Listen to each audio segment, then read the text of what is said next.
Hey guys, Kalani here with World Drum Club. Thanks for joining me in this lesson on how to play the shaker.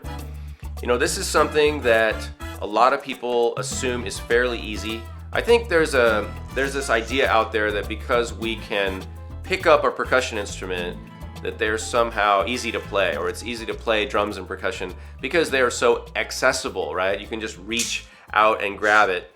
I think if and this is what I've noticed, is that there are a lot of people who they grab an instrument like a tambourine or a triangle or a shaker, and maybe this has happened with you, or maybe you've heard this, and you know they'll pick it up and they'll say, "Oh, this is great. I love percussion. It's so accessible," and they'll start shaking it or playing it, and they'll realize very quickly that there's a lot more to creating percussive music or creating music on a percussion instrument than just grabbing it and making a sound.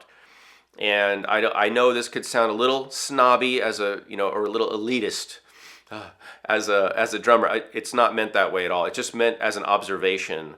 And I've had conversations with other musicians, music educators, who would provide instruments for their students. And of course, it's always about, well, it's for the kids or it's for the clients or whatever.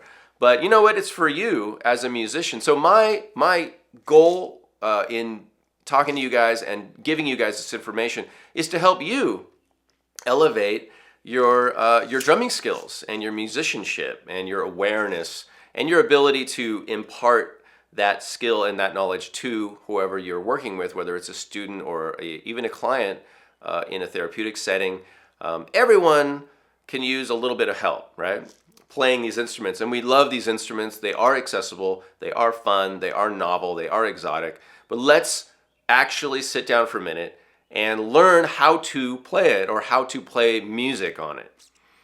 Maybe that's the differentiation we need to make. All right, so let's listen. It starts with listening, and I hope that you guys have lots of drumming music or world music. If you're going to be playing world percussion instruments, which really just means percussion instruments, right? They're all on the world. There's none that are not on the world. If you're going to be playing these instruments, you want to start with listening, becoming deeply interested in the music, and then from there you can start to recreate or learn and play the rhythms. But let's just listen to a shaker groove.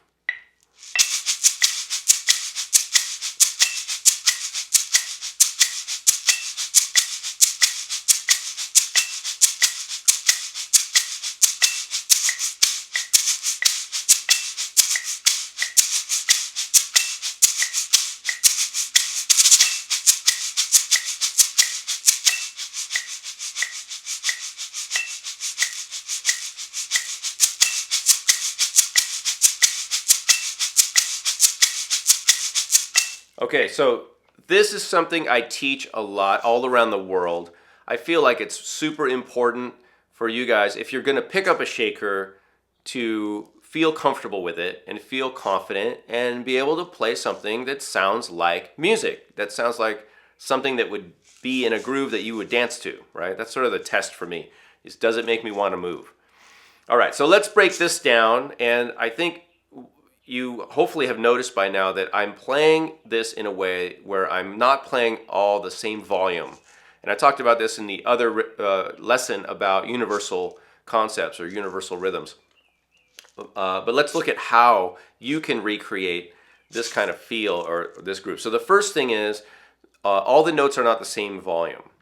The second thing is all the notes are not evenly spaced, but we're going to get to that in a minute. So how do you create, let's say, your two volumes? Well, let's break it down. So the first thing would be what I call the swishy sound. And this is just very soft. So get this action on your shaker. It doesn't matter if you have a big shaker or a little tiny egg shaker. It doesn't make any difference. Swishy sound. Just moving back and forth, where you want to have the filling sliding around on the bottom of the shaker.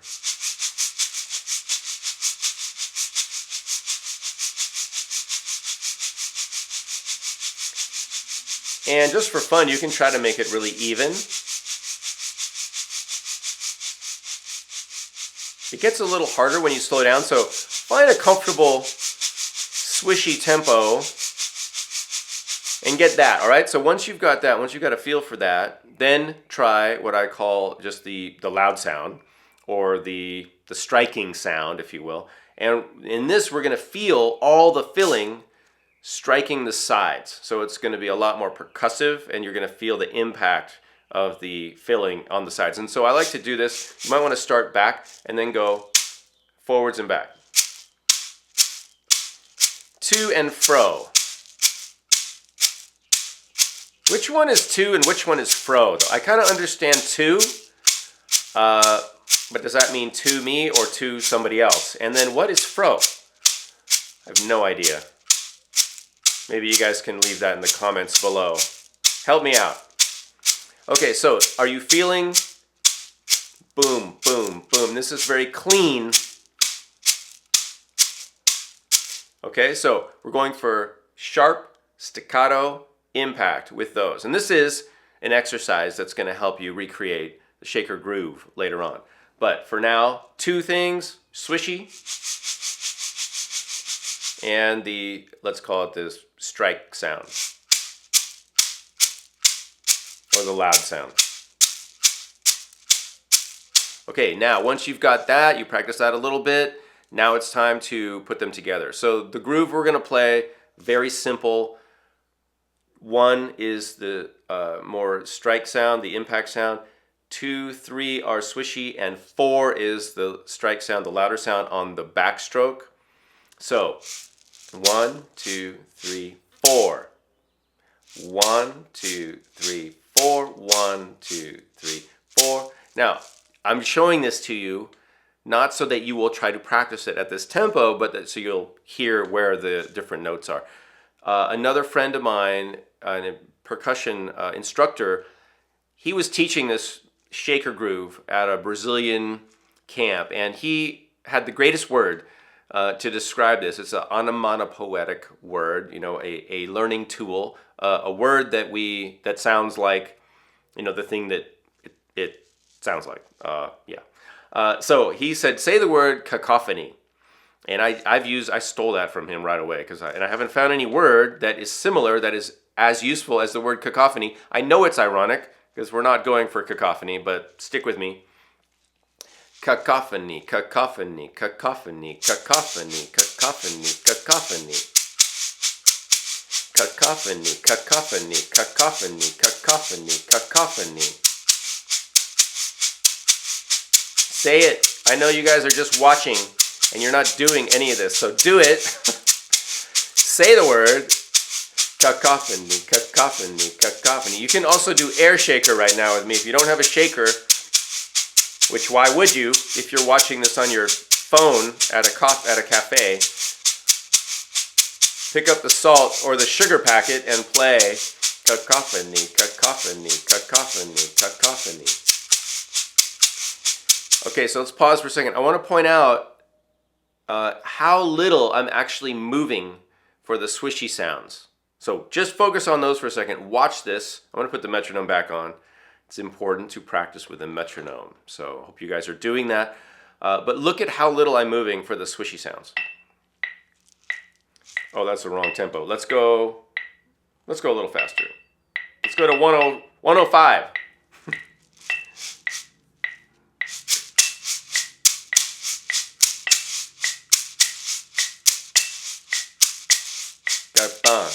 Dun, dun. Cacophony, cacophony, cacophony.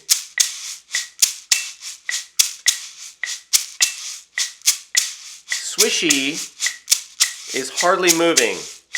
It's almost like an echo. Bum, bum, dun, dun. You don't really have to think about it if you've done this a few thousand times. It becomes like an echo movement.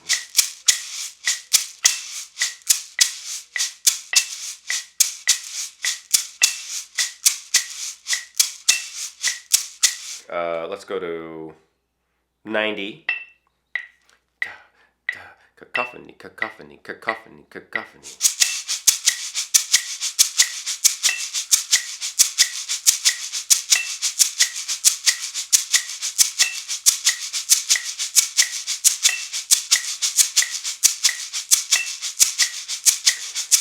So watch again and look at the back movement, because the back movement is really the main movement. The forward movement and the two swishies that follow. I think that's cute, isn't it? The two swishies. It's like they're little ducks or something.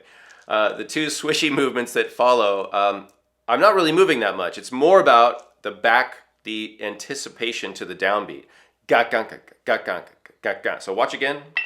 2, 3.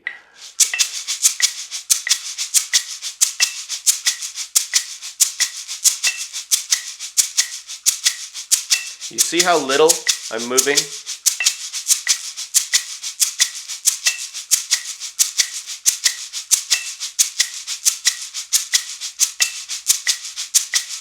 And I do want to point out that I'm holding the shaker parallel to the floor, right?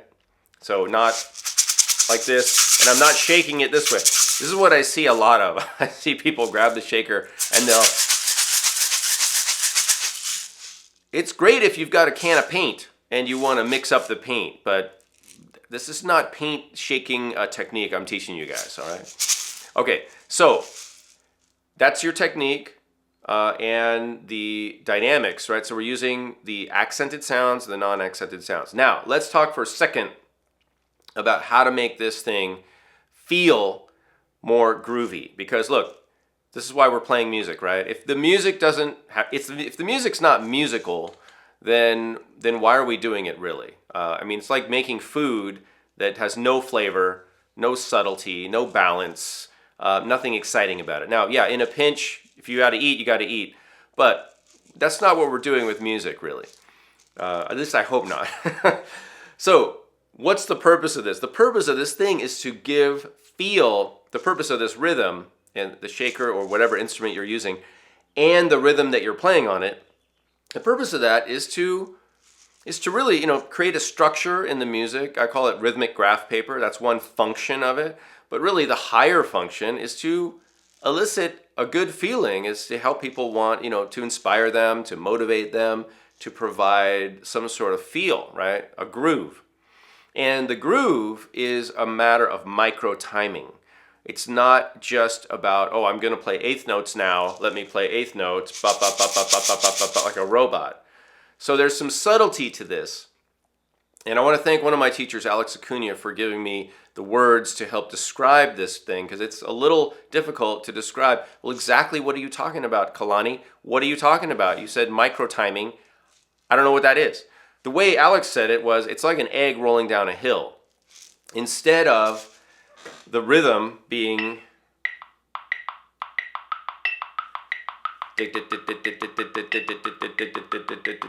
instead of that, it's more like and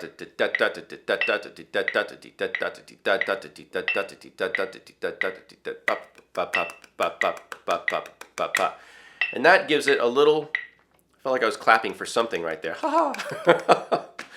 That gives it a little feel, right? It's not even. It's not even. Even is kind of sterile. Even is sort of boring. It's not inspiring. So listen again. I'm going to speed this up a little bit. And I just want you to listen for the groove or the unevenness of all the notes in relation to each other. Now, of course, I'm going to stay in the rhythm. So when I get to the downbeat, I'm always getting to the downbeat on time. But what happens in between the downbeat stays in between the downbeat. All right? Let's listen again. I'll try to bring out that idea a little bit more. So I'm going to exaggerate.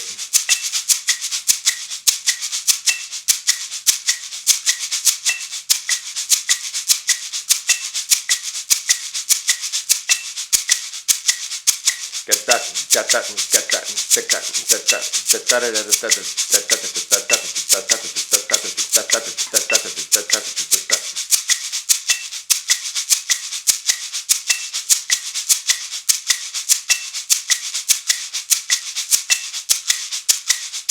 Cacophony, cacophony, cacophony, cacophony, cacophony, cacophony, cacophony, cacophony.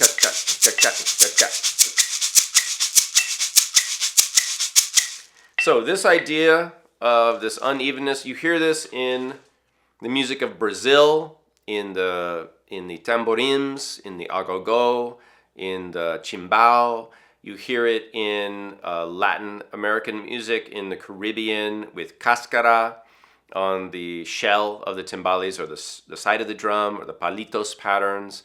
You hear it a lot all over, but you may not be aware of that. You may think, up to this point, I'm sure you probably noticed that there was a little bit of a difference, but you didn't know what it was.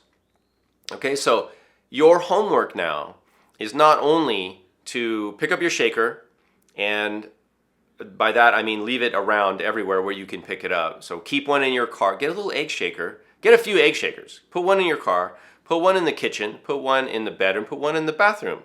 And when you're doing something that requires that you hang out for 2 or 3 minutes, pick up the shaker. You might be at a stoplight, you might be waiting for the microwave, you might be somewhere else, and play the shaker. Just groove, play a little groove, sing a little song, pick up the shaker, get to this point where you're able to play the loud sounds and you're able to play the softer sounds, and you can get a nice differentiation. Then level 2 would be to go for this, so it's not metronomic, it's not all even, but that it has this micro timing that's what drummers and percussionists add really to the music a lot. Because so often, right, our music is not melody focused. And because of that, I think there's a bias thinking that, well, there's no melody, it's very simple, it's very, what's the word people use? I don't know, primal or whatever. That is ridiculous, because drummers and percussionists simply focus on other aspects of music and refining those aspects, like rhythm, like micro timing. And that's why when you listen to a very accomplished drummer, it sounds amazing. It's not just that they're maybe playing a lot of notes or they're playing a lot of different sounds. It's that they've really mastered the art of micro timing so that the music has an amazing feel. All right? Does that make sense? So just because there isn't melody happening doesn't mean there isn't also a ton of subtlety and beauty and expertise and skill and things that go into creating that music. So if you're somebody that's picked up a triangle or a shaker or a tambourine and tried to play an actual groove that sounds like music on it, you've probably quickly noticed that there's a lot more to reproducing percussion music than meets the eye or meets the ear. Okay, so I really hope this is helpful for you guys. So your homework is leave your shakers out, pick them up, play them. It doesn't have to be a lot of time. It could be 2 or 3 minutes or a minute here and there. Play your shaker. Be aware of the 2 motions, the loud motion and the softer motion. Cacophony. Be aware of that. Be aware of the egg rolling down the hill feel. What I highly recommend is that you find some music that you like, preferably from Latin America, Brazil, West Africa, and play along with it. Put that music on, play along. Don't use earbuds, or if you use earbuds, just use one, or if you use headphones, put one in, leave the other one open so you can hear what you're doing. And then play along with that music. Enjoy it, have fun, jam it, play it in your car, and when you're at a stop sign or something, instead of texting, play your shaker. Okay, so do that. Let me know how it's going. If you have any questions, leave them in the comment section. And if you are a World Drum Club member, you'll get some notation for this and some other resources that will help you make wonderful music. All right, I'm Kalani. I want to thank you guys for being a supporter of World Drum Club. If you're not, you can go to patreon.com/Kalani and become a supporter. I really appreciate that, and you'll feel better too. Let me know what you guys need. Thanks for watching. Go make great music.